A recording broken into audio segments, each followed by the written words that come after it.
I think it's the girl. I think that's Cheyenne and Aurora.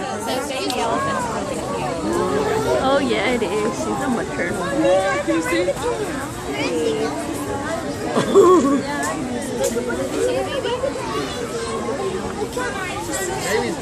Yeah.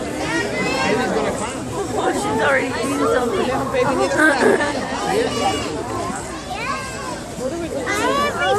Oh, the baby. Oh my god. You found it.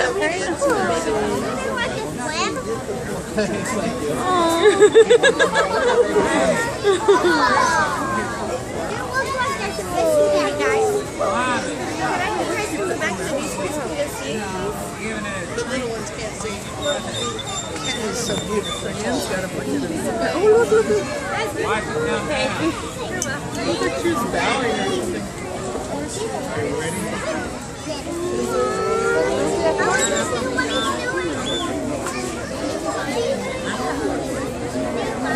Look how she jumps on the Momma's back.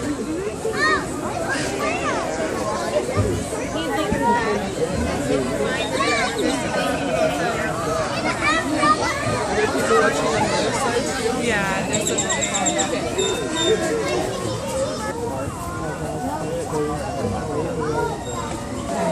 You can say. they're coming. Oh, she's calling Cheyenne. The fish are eating the She called you in the cake. Welcome to the zoo. My name is Meredith. I'm an orangutan keeper here at the Houston Zoo. This is Cheyenne and Aurora. Cheyenne is I told you, Cheyenne. Cheyenne. She was born in 1972 in Cheyenne Mountain Zoo in Colorado. And Aurora is actually our youngest orangutan. She turned 3 on March 3rd. She is a Bornean orangutan. There are 2 different species, Sumatran and Bornean. They're named after the island that they're found on. Sumatrans are kind of oranger in color, whereas Borneans are more of a deep red. Cheyenne is actually a hybrid orangutan. She is half Sumatran, half Bornean. Because there's nothing you find in nature, she actually is sterilized, so she can never ever have babies. She's actually our surrogate mother here at the zoo, so she has raised 4 babies in her time, Aurora being her 4th. She raised Luna, Aurora's older sister, Elik and Inda, 2 Sumatran orangutans that were orphaned at the Memphis Zoo, and Aurora is her 4th. So Cheyenne is Aurora's surrogate mother. She is not her biological mother. They were introduced at about 9 months, when Aurora was about 9 months old. She is the youngest baby that Cheyenne has ever cared for. She usually can get them for about a year and a half, 2 years old. She does wear her like a hat. Usually orangutans right on the back, but Aurora is a bit different. So she just climbs right on Cheyenne's head and Cheyenne carries her all around. Now, as you can imagine, for a 3-year-old, she is very, very strong orangutan. She can throw a barrel like it was nothing, one-handed. She can obviously climb. I don't know a lot of 3-year-olds that can climb like she can. And all of these are adaptations that would help her in the wild. In the wild with primates, pretty much you're born and then you have to hold on. Your mother doesn't have the energy or the resources to carry you. So because of that, primate babies are born very, very strong. That's actually one of the #1 reasons why they die. If they're not strong enough to hold on for themselves, at some point the mother just lets them go, and unfortunately they usually die.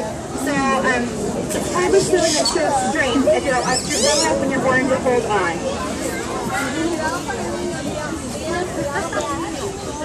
So these guys are the most arboreal ape. They're found in Asia.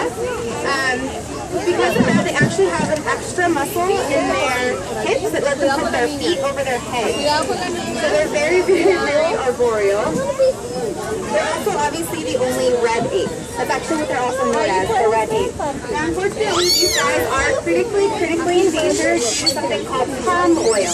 Now, what happens is that in the rainforest, what they'll do is they'll burn down large sections of the rainforest in order to have these giant palm oil plantations. And the horrible thing is palm oil is pretty much everything. It's in your face wash, it's in your toothpaste, it's in your food, it's in a lot of things.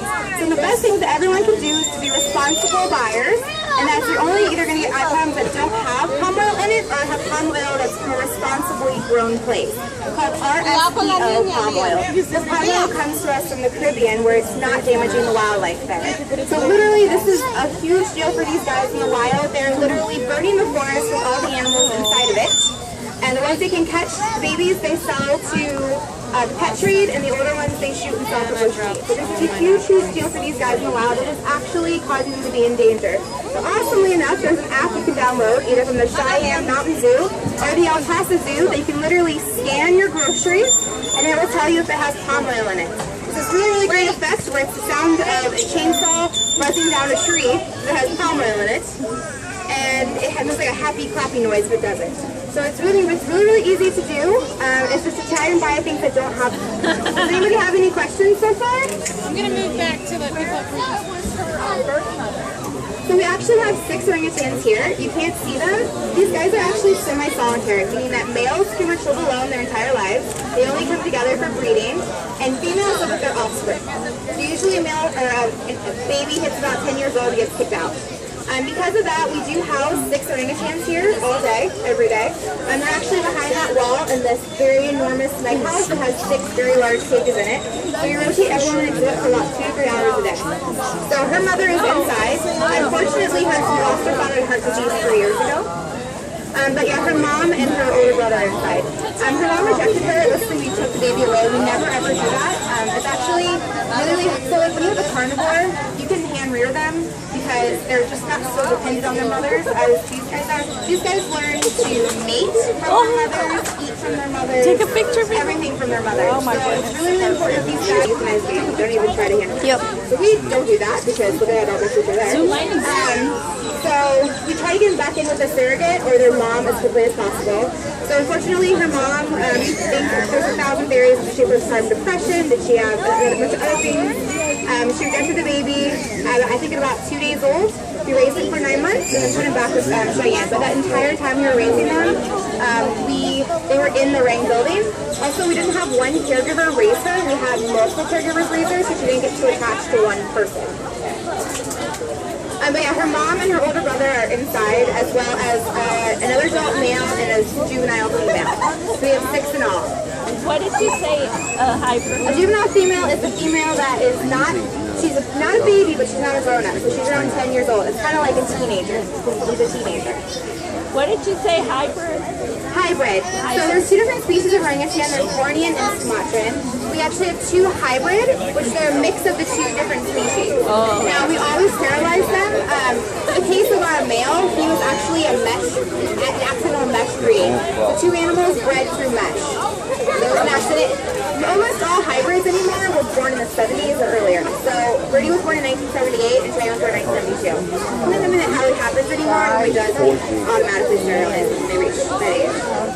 What is the problem with them being because it's something you would find in nature. It's not really supposed to happen. And one of the big things that we actually do, I don't think people realize, is that we breed these guys to be the best genetic matches possible. The idea is that, let's say that the population in the wild just completely, they're extinct. And it is actually the case where there are animals that are extinct in the wild that we have here at the zoo. Mostly birds, but this is because it hasn't gotten up to these guys yet. That way you can say, hey, if I really need to release these guys, if it's like an emergency and I have to have these guys go back to the wild, it's the best genetic match of going back to the wild. It prevents genetic diseases, things like that. Just it kind of adds variability to population. So let's say if everyone's related. So our pigs are actually a great example. All pigs, all Barbarossa in the United States come from one couple about 50 years ago. They have terrible genetics and they have a lot of genetic diseases. They have really bad arthritis. Actually, our female she got experimental, still that's how bad her arthritis is. We don't really want that. So we have these really amazing, we have this, it's called SSPs. and almost every animal in the zoo has one, and that's all the zoos that are pitted by the American Zoo Association. They get together like once a year and decide who's going to breed, and that's through all the zoos in the United States. So actually our male Solaris is going to be transferred to Norfolk, Virginia in the spring to go breed with another female. So we have things like that. So with hybrids, they're not, we don't want that genetics. It's kind of useless to us. So they really don't have a place, but because obviously they're living creatures, we can't just be like, oh, not important. So we kind of find other uses for them. So hers is being a surrogate. That's kind of how she's kind of, she can't breed obviously. And Rudy, our male, he's just a big male. I mean, he's about 260 pounds. He was 340 pounds. So he's just kind of our big display animal. Alright.